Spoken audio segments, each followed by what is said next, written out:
Do trends make you feel like you're a loser? Defeated?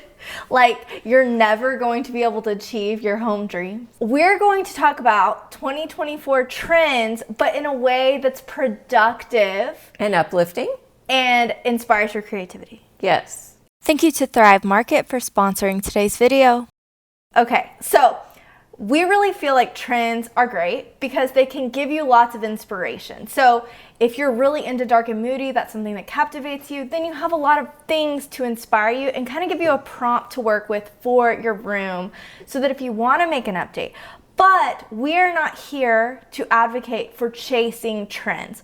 We're here to tell you you can use trends to inspire your creativity, get you excited about your home, and really explore different ways to get excited. Yeah, to freshen your space and to make it feel all new. You know, it's the new year, new you. New home projects. Yes, everything that we're talking about is what you could incorporate to your existing palette. Yeah, and there's ways to do that very cost effectively, and actually a lot of these trends I think that we're experiencing today are the most cost-effective. Yeah, because I mean, anything goes, right? Yeah. Within parameters, and it just really gives you so many options. Yeah. I think. So today we're gonna do this a little different. Normally we just list out our favorite trends and share inspiration and examples of that. Normally with our home tours, because Mom and I share a lot of home tours. Today, we're gonna do it a little different. I created a home design planner, so it breaks down like different project ideas. You can put details for your room, whatever. I made it a printable, so I'll give a link. But I thought, wouldn't it be fun if Mom and I used the planner and wrote down the trends that we plan on using in our own homes and in what room, but we didn't know what each other was going to do. So we're just gonna go real quick and write down our trends. I'm not going to tell her mine. She's not going to tell me hers. Her. Okay. And then we will give you examples and ideas from that. And then at the end, you guys left us some really fun questions. So there's going to be a little Q&A at the end. So, all right, let's go. Let's go. I also brought out magazines because I've been really digging like feeling and touching. So to get some brainstorm inspiration. Okay. Oh, you're doing it different than me. You're just writing wherever. This shows our personality. I like did, okay, these were the projects. Oh. And then I was going to break it down into details. You just... This is doctor's notes, right? This is how I roll. And then this is how you roll, neat and tidy. Very different. Okay, I'm gonna let you go first with the first trend that you're applying to your home. Okay, so first of all, I've gone through other videos of people who are really doing a great job of naming these new trends.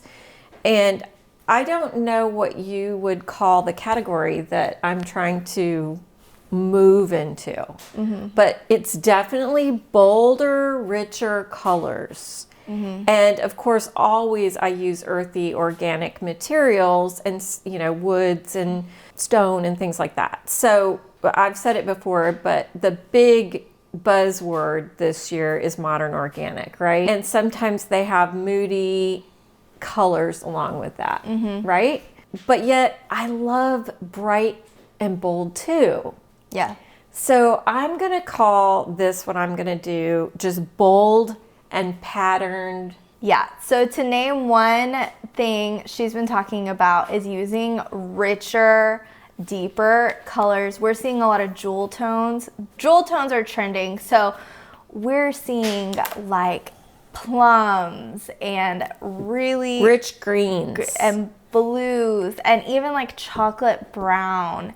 These like rich tones are very popular. It's like what we saw in the Urbanology Cottage tour where she did the plum in the kitchen. So we're seeing a lot of that. Mom wants to apply that upstairs in her guest room. Yes, I'd like to do like a high gloss plum on the little dresser up there to give it a refresh. So that was the first trend. We will What do you call that? We're going to call it rich colors. We're seeing moody, rich deep colors. Let's restock my pantry for the busy season of the holidays. Thank you to Thrive Market for sponsoring today's video. If you are new to Thrive Market, they are an amazing resource for organic, natural products at an affordable price. You can literally stock your pantry with a snap of a finger. So I'm excited to get my kids snacks in the pantry. I also like to stock up on supplements like these gummies. They're my kids' favorites. Quality snacks for kids are hard and expensive, but with Thrive Market, you can find things like these amazing Simple Mills crackers.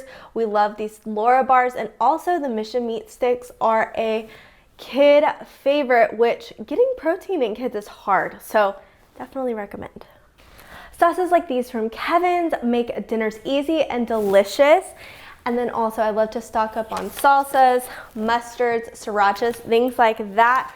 Really, I just love to use Thrive to stock my pantry and my fridge to be ready to rock during a busy season with healthy, quality food, supplements. They even have skincare products, cleaning supplies. I mean, really your options are endless. They have 2 membership options. You can either do the $12 a month or $59.95 a year, which is $5 a month.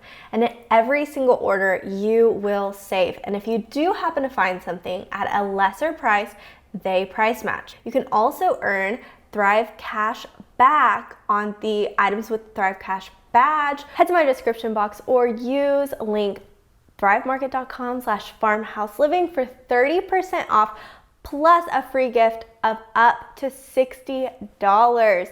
Let's stock our pantries, save some money, and enjoy the hustle and bustle of this season. So thank you, Thrive Market, for sponsoring today's video. Thank you for supporting our channel. So my title, I have tried to title a little bit because a lot of these videos are calling them, you know, they have these like edgy titles for everything.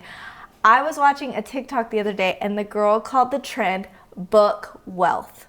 Okay, so I'll pull it up for you. See, I told you, like all these crazy titles that they're... I've recently been seeing a lot of videos on bookshelf wealth. Let's talk about what that is and how to achieve this look. Bookshelf wealth is a whole home vibe. What separates this from other design styles is that these homes look cozy and lived in. So obviously there's books, but the difference is that these aren't display books. These are books that have actually been curated and read.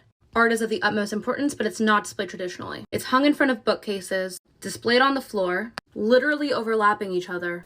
So one place that mom already did that was in my living room, and I have board and batten, and she, instead of just putting the art within the battens, she layered it so one is within and then one is over. And you didn't like that. At first you said, that is weird, you can't do that, but then once it all came together, you loved it. So it's the layers, it's the lived in, but it's also the things that tell a story. You know who's amazing at that? Angie.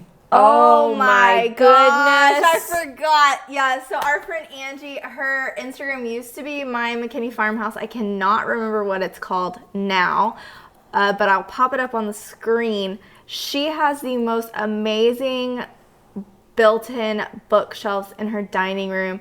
She has read every single one of those books. She shares books on her Instagram all the time. She is traveled, and I think that's when I think about bookshelf wealth. The idea is that you're traveled, you have a story, you're not just sitting there scrolling on your phone, you're living life, and your home reflects that. That's good. Amanda, keep your books. Keep your books. Yeah. No, I love that. And Angie is also very good at putting a collection of art that tells story. She has gallery wall all the way up her stairs. Yeah. And photos of her family, and just, she is really good at this book wealth thing. Yeah, so I get it. Make sure you go take that tour. We will link that in the cards. Do you want me to go to my next one, or are you ready? I'm ready. Okay. Okay, again, with the rich and bold patterned, mixing patterns. I don't know what they're calling that, the cool kids are calling it these days, but I really want to lean into that. So I'm gonna call that pattern play. So we're getting more bold with patterns. We're seeing patterns mix. So you might see a layered bedding with that has pattern, with a pillow with pattern. We're seing curtains with pattern. We are not just doing simple with no pattern. We're seeing a lot of wallpaper and pattern on pattern, which is layers. Very much a gift. It's a gift. If you don't have it, I personally do not have it. What I have to do is I have to get an inspiration photo and then kind of not necessarily use the exact same material or pattern, but something that will go in that vein so that I don't just totally screw it up, because it really can go bad. Yeah. The other thing is that I was going to say is that's also very vintage inspired. We used to have tiles like that where they looked hand painted. Every tile was kind of unique. It wasn't just one uniform tile. So I would say just more classic materials or materials inspired from the past.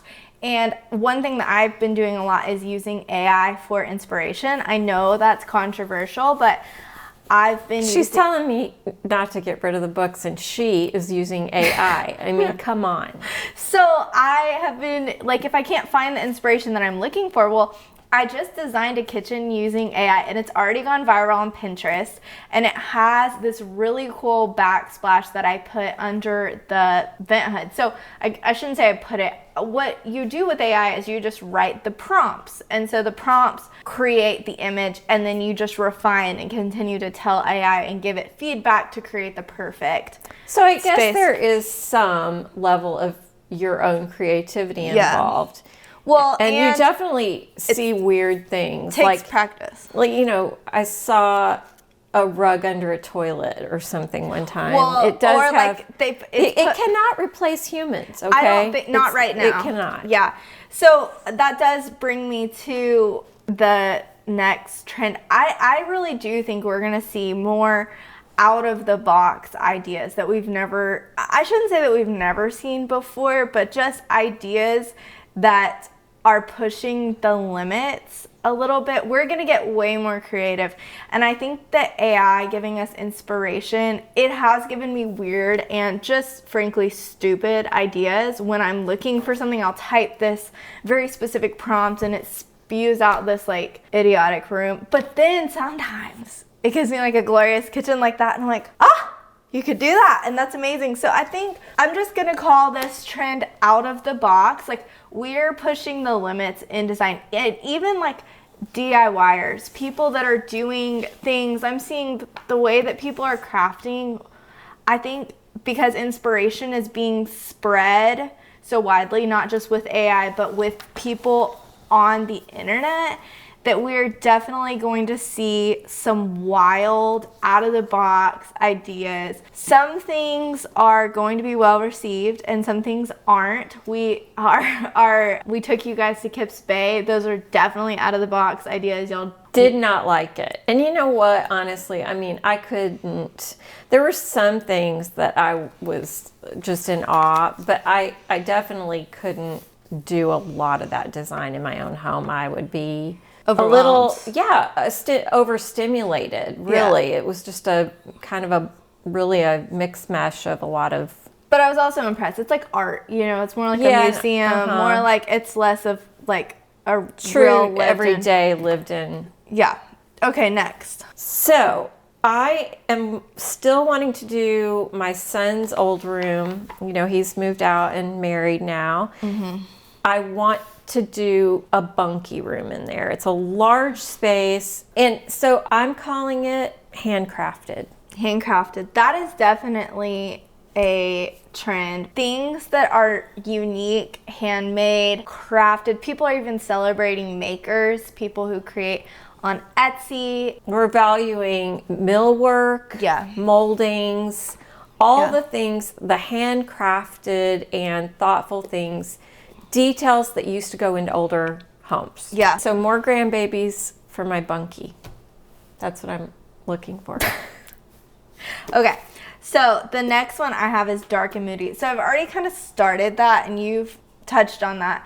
And I mean, that kind of leans into the same thing as rich color that we're seeing. I think what people are gonna like about this is we get this so much, like so much white, so much white. White is not the only color you can paint a room anymore. You know, we've seen it a lot this year in our home tours, and we don't tour that many modern homes. But even me, you know, I really wanted the playroom to feel like its own escape, like it's separate from the main spaces, like it's its own unique area. And I think that's what is attracting people to the dark and moody, is if their house is got a lighter aesthetic throughout, and then you have one nook or one space that's dark and moody, it feels dedicated, it feels special, it feels like a getaway. And so you can do that. Oh yeah. I mean, like, I really wouldn't want my main space to be dark and moody. I like the light and bright and airy family room, but I love the secondary spaces in a more warm and moody tone. Yep. And then people are doing playful and bright colors too in their secondary spaces, which I love as well. We're not afraid to use color anymore. We went like Too white.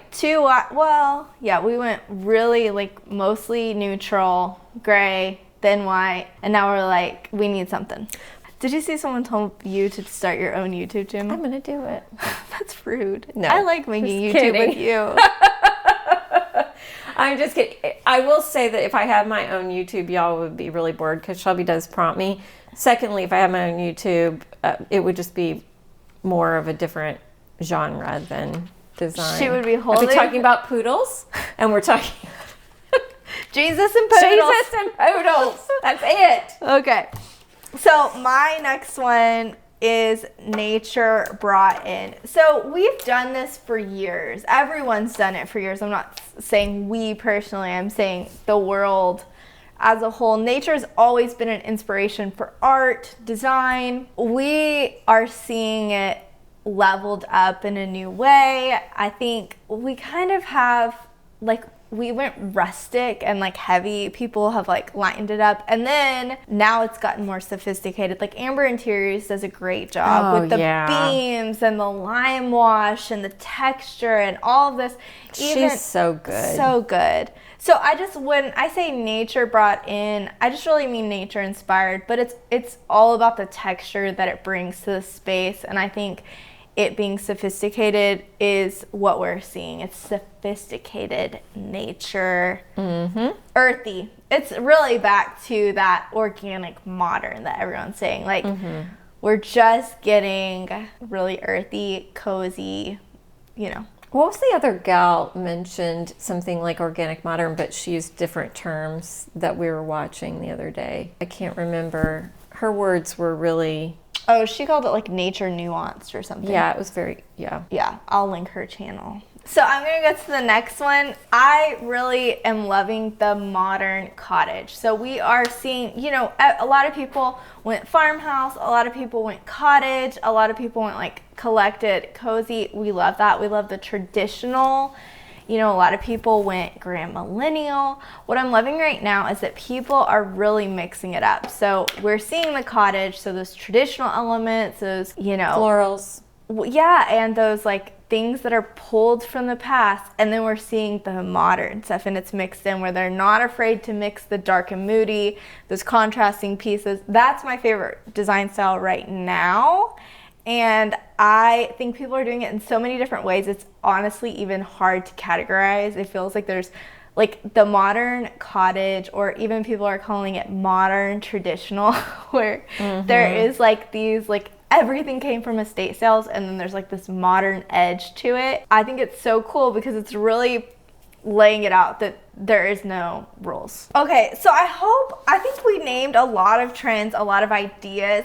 But my hope, more so than you getting a collective idea on what is popular right now, is that you look at trends as a way to prompt your creativity, prompt your home projects. If you do want to plan your projects, I did make this planner. So I printed this one like as a sample. I don't actually love the quality. So right now it's just digital so that you can print it, put it in a binder, and use it yourself. It's really great though because it has schedule, it has a space for you to keep, you know, track of your expenses and get contractor bids. I also, it comes with like a design guide, so giving you ideas on how to take on a project. My goal is not really to sell you this, despite we do have it as a resource, and I hope that you love it, and I would love your feedback.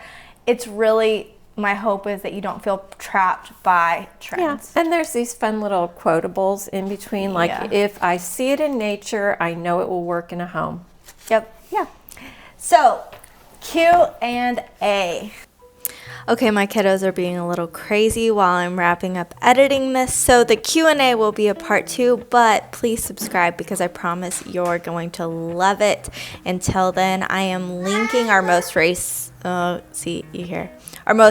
video, which is Plan Christmas 2024 with us.